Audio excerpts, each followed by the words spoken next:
আসসালামু আলাইকুম বন্ধুরা, আজকে আমরা শিখবো যে কিভাবে আমরা ইংরেজিতে সারাদিন বৃষ্টি হচ্ছে বা বৃষ্টি যাবতীয় সব কিছু কীভাবে ইংরেজিতে আমরা খুব সুন্দরভাবে বলতে পারি, খুব ভালোভাবে বলতে পারি। সো আমাদেরকে প্রথম যেটা লাগবে সেটা হচ্ছে কিছু ভোকাবুলারি শিখবো আমরা। আর ভোকাবুলারি পড়ার সাথে সাথে আমরা সেন্টেন্স মেকিংগুলো শিখে যাব। তারপরে আমরা শেষে দেখিয়ে দেবো যে কীভাবে পুরো বিষয়টা ইংরেজিতে বলা যায়। চলুন শুরু করি। প্রথমে দেখতে পাচ্ছেন যে প্রথম আছে ওভারকাস্ট। ওভারকাস্ট মানে হচ্ছে মেঘাচ্ছন্ন। তারপর হচ্ছে হ্যাভি বা পোরিং, এর মানে হচ্ছে ভারী বৃষ্টিপাত বোঝাতে। আর প্যাটর মানে হচ্ছে টপ টপ বৃষ্টি পড়া, যে টপ টপ শব্দ হয় সেই টপ টপ শব্দের হচ্ছে মানে হচ্ছে প্যাটর। এরপর হচ্ছে ড্রিজল। ড্রিজল মানে হচ্ছে গুড়ি গুড়ি বৃষ্টি। এরপর চলুন আমরা সেই বাক্যগুলো করি। সেটা হচ্ছে I wake up to the gentle patter of rain hitting my window. মানে হচ্ছে আমার জানালা দিয়ে বৃষ্টির মৃদু টপ টপ শব্দে আমার ঘুম ভাঙলো। ওকে, সো যেমন আই ওয়াক আপ, আমি ঘুমে থেকে উঠে গেলাম, to the gentle প্যাটার of rain. এই যে জেন্টাল প্যাটার, প্যাটার মানে হচ্ছে আমরা জানি যে বৃষ্টির টপ টপ শব্দ। সো প্যাটার অফ রেইন, বৃষ্টির টপ টপ শব্দ, হিটিং মাই উইন্ডো, আমার জানালার পাড়িতে হিট করতেছিল বা শব্দ করছিল। এরপরের বাক্যটি দেখুন, ফোরকাস্ট দিয়ে, ওভারকাস্ট দিয়ে। The sky was dark, sky ছিল কালো একদম, অ্যান্ড কমপ্লিটলি ওভারকাস্ট, মেঘাচ্ছন্ন। সো আকাশটা অন্ধকার এবং মেঘাচ্ছন্ন ছিল। পরের বাক্যটা দেখুন, ইট ওয়াজ পোরিং। পোরিং আমরা আগে থেকে পড়েছি, মানে হচ্ছে হ্যাভি রেইন বা মুষলধারে বৃষ্টি পড়া। ইট ওয়াজ পোরিং উইথ হ্যাভি রেইন, বাইরে মুষলধারে বৃষ্টি হচ্ছিল। So I couldn't C the street clearly, যার কারণে আমি রাস্তাটা পরিষ্কার দেখতে পাচ্ছিলাম না। পরের বাক্যটি দেখুন, by the end of the morning, সকালের শেষের দিকে, the heavy rain turn into a light drizzle. মানে লাইট ড্রিজল মানে হচ্ছে যে ঝিরিঝিরি বৃষ্টি, সেটা হচ্ছে একটু আলোকিত বৃষ্টি হচ্ছিল আর কি। হ্যাঁ, সো বৃষ্টি হালকা গুড়ি গুড়ি বৃষ্টিতে পরিণত হলো, মানে এই যে ভারী বৃষ্টিটা সেটা হচ্ছে হালকা বৃষ্টিতে পরিণত হলো। The heavy rain turn into a light drizzle, মানে ভারী বৃষ্টিটা একটু ঝিরিঝিরি বৃষ্টিতে রূপান্তরিত হলো। সো টার্ন ইনটুতে আমরা রূপান্তর বোঝাই। ওকে, আশা করছি আপনি বাক্যটি বুঝতে পেরেছেন। চলুন এবার আমরা বিকালের দিকে চলে যাই। সো আফটারনুনে চলে যাই। ইনডোর অ্যাক্টিভিটিস, তখন আমি ঘরের মধ্যে আসলে কী করতেছিলাম। সো কোজি, কোজি মানে হচ্ছে আরামদায়ক বা উষ্ণ।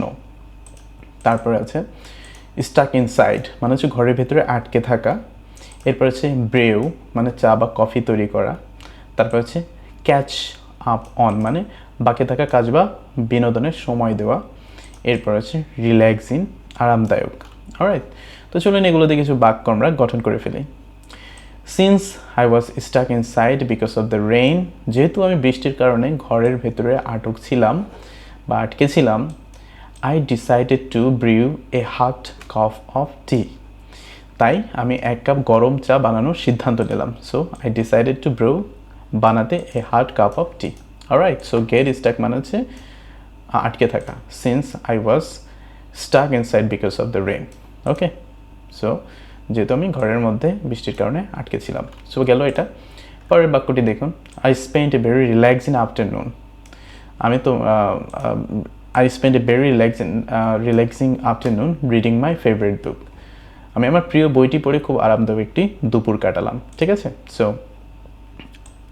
আমি কাটালাম এ ভেরি রিল্যাক্সিং আফটারনুন, একটু খুব ভালো একটা আরামদায়ক বিকাল, রিডিং মাই ফেভারিট বুক, আমার পছন্দের বই পড়ে।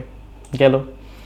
ইট was a great day to stay cosy under a blanket and catch up on some TV shows. So কম্বলের নিচে আরামদায়ক অবস্থায় থেকে আগে না দেখা আর কি কিছু টিভি শোগুলো দেখে দেওয়ার জন্য একটি চমৎকার দিন ছিল আর কি। So it is a great day to stay cosy under blanket, মানে খুবই একটা আরামদায়ক দিন ছিল কিসের মধ্যে থাকতে, কম্বলের নিচে থাকতে, and catch up on some TV shows, এবং কিছু টিভি শো দেখে। অলরাইট, সো এবার আসি আমরা ইভিনিং নিয়ে যখন আমরা কথা বলবো। সো ইভিনিংয়ে কী কী নিয়ে কথা বলতে পারি, সেই রিলেটেড আমরা এখন ভোকাবুলারিও শিখে নেব। পাডলস জমে থাকা পানি বা গর্ত, ওকে, জমে থাকা পানির গর্ত হচ্ছে পাডলস। আর স্ট্রিট লাইটস মানে হচ্ছে রাস্তার যে বাতিগুলো আছে সেগুলো হচ্ছে street lights.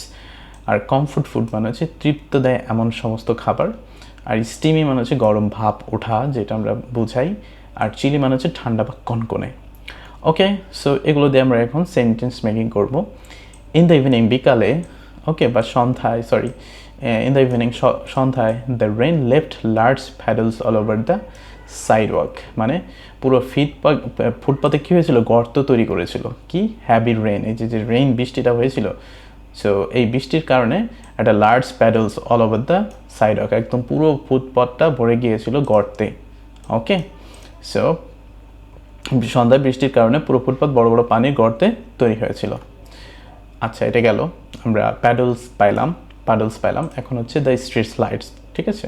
The street lights reflected beautifully on the wet ground, okay, রাস্তার বাতিগুলোর আলো ভেজা রাস্তার উপর চমৎকারভাবে প্রতিফলিত হচ্ছিল। সো এই যে স্ট্রিট লাইটসগুলো রিফ্লেক্টেড, প্রতিফলিত হওয়া, রিফ্লেক্ট মানে হচ্ছে প্রতিফলিত হওয়া। সো এই রাস্তার বাতিগুলো প্রতিফলিত হয়েছিল বিউটিফুলি, খুব সুন্দরভাবে, অন দ্য ওয়েট গ্রাউন্ড, মানে একদম ভেজা ভেজা যে রাস্তা সেখানে। এরপর আমরা যাই to warm up this chilly weather. এই চিলি মানে হচ্ছে আমরা বলতে একদম কি বলে যে কনকনে ঠান্ডা আর কি।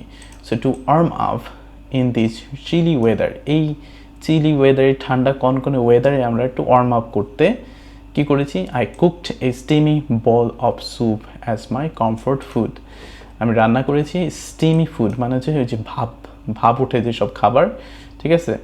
সো সেই সমস্ত খাবার অফ স্যুপ, এই স্যুপের যে খাবারগুলো আছে সেটা অ্যাজ মাই কমফোর্ট ফুড, এইগুলো আমার একদম আরামদায়ক খাবার। ওকে, সো আমরা বাংলাটা আবার করে দেখি যে এই ঠান্ডা আবহাওয়ায় শরীর গরম করতে আমি আমার পছন্দের আরামদায়ক খাবার হিসাবে এক বাটি ধোয়া ওঠা গরম স্যুপ রান্না করেছিলাম।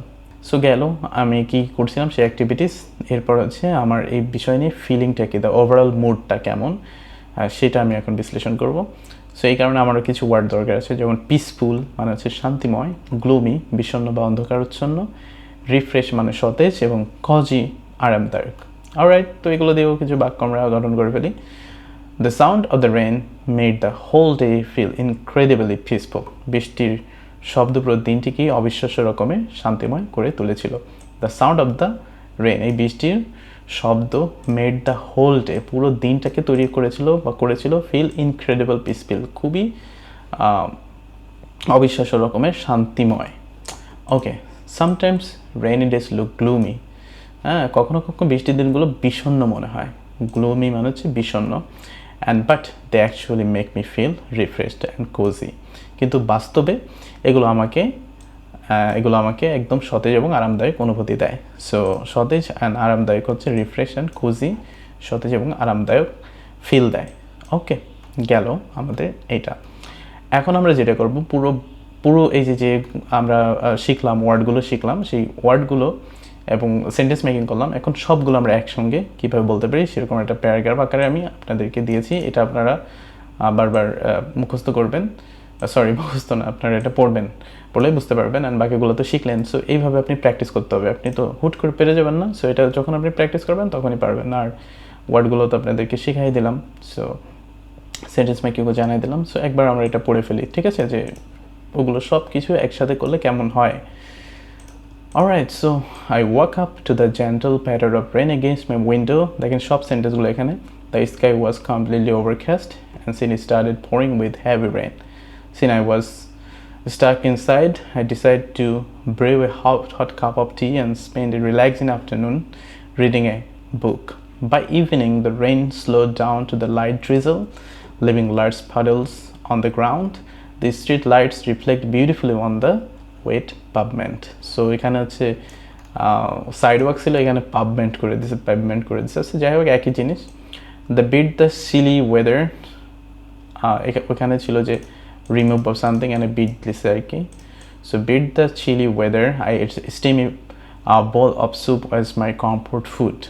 Okay, even though the day looked a bit gloomy at first, it turned out to be very cozy and peaceful experience that left me feeling refreshed. Okay